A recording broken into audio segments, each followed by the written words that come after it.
How did we end up here? I don't know. The last thing I remember was asking the CEO why only red superheroes were allocated resources and technology to fight crime, while we are given spiral notepads. The red superheroes are more important than us. Do they have greater powers than we do? No.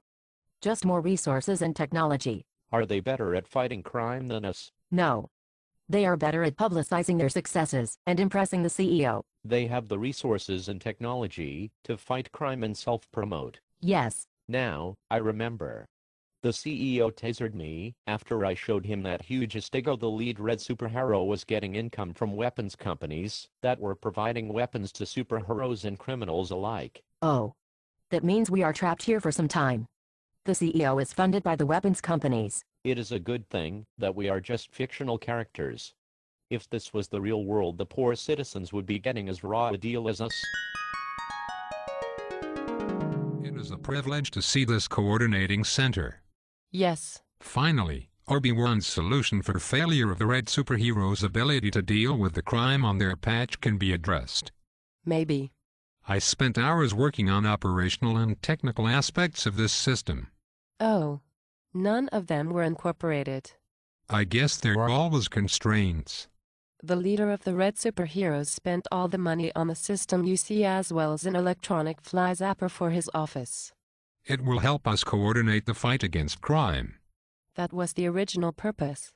So the system will identify hot zones and allow us to target resources. No. It will allow us to measure our performance and improve. No. Oh. It prints glossy reports about the red superheroes' activities and successes for use by the leader of the red superheroes and the CEO? So until we asked for access to assist with identifying the crimes that the red superheroes could not cope with, what was different? There was no changes to the root problem, but there were more glossy publications. At least now Obi-Wan's dream of collaboration to attack crime has commenced. Yes. Why was an electronic fly zapper also needed? The reasons for the prevalence of flies in the office of the leader of the red superheroes remains unknown. I guess strategies such as removal of food residues and rotting flesh or other attractants, or the use of cheap CFC-free biodegradable and environmentally friendly surface aerosols failed. No. They were deemed irrelevant by the leader of the red superheroes in favor of an unproven expensive electronic solution. The CEO supported this? Yes. The CEO does not like flies. Is that a crime alert? No. It is a fly alert. There must be a fly that has passed through the electronic zapper and into the red superhero leader's office. The crime alerts come on handwritten pieces of paper by pigeon to our offices. So what do these supercomputers behind us do? They collate the activity after we enter it into an unusable format but issue the glossy reports. Weren't you listening? It is a good thing that we are fictional characters. This could not happen in the real world. Or could it? The leader of the red superheroes is like the main character in the movie The Social Network. I do not agree. Why not? In contrast to the main character of the film, the leader of the red superheroes is a self-proclaimed genius, not an objectively verifiable one. Yes. The leader of the red superheroes did not invent or have any creative input in the crime detection and response coordination system. Oh. He, without consultation or collaboration, purchased the first off-the-shelf technology that suited his personal needs for self-promotion. And finally, as opposed to the main character in the film who is subject to some accountability or justice for his actions, the leader of the red superheroes is above the law. So the leader of the red superheroes is in a hole, while the main character in the film is not in a hole but trying to be. As we are fictional animated characters, we have no need for that particular orifice. So it is difficult to agree. If he was real, your conclusion would be watertight. What do you think? Hello. I am the CEO. You have heard a lot about me from the unknown blogger.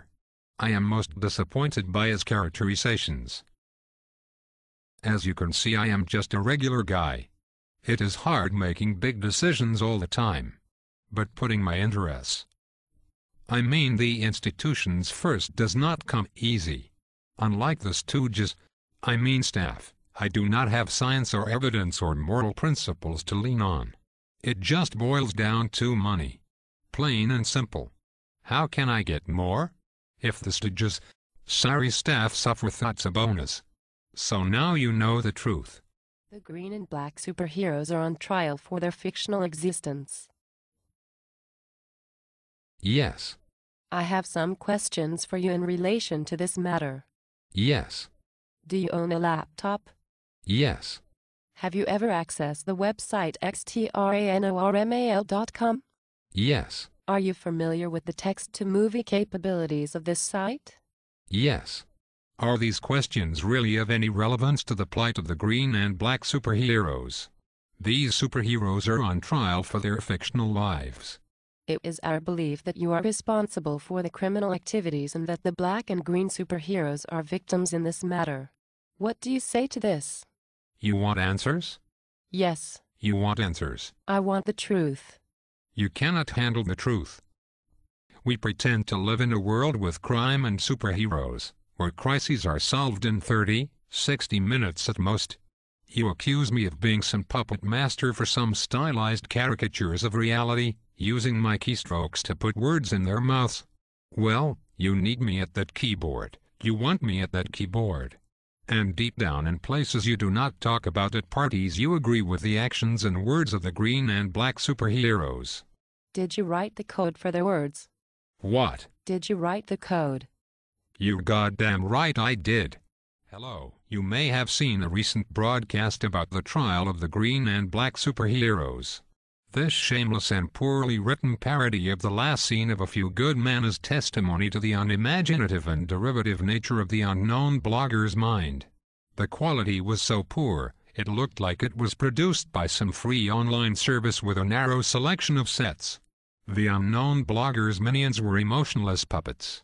Further, the idea that the words I am speaking to you are the result of the keystrokes of some external deranged mind is preposterous.